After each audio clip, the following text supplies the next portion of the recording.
Ja jūsu aprūpējamais grib iet pastaigāties, un jums viņam ir jāpalīdz tas, tad, ja viņš sēdēs krēslā kārtīgi iekšā, jums būs grūti viņu piecelt, tāpēc turoties pie gurniem, jūs viņu pabīdat tuvāk krēsla malai.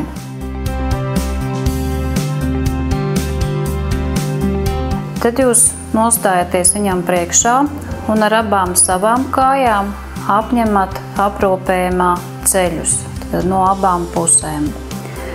Stāvam stabili, noliecamies, un tad viena mūsu roka ir pie pleca, otra pie gurna. Aprūpējamais apņem jūs ap jostas vietu.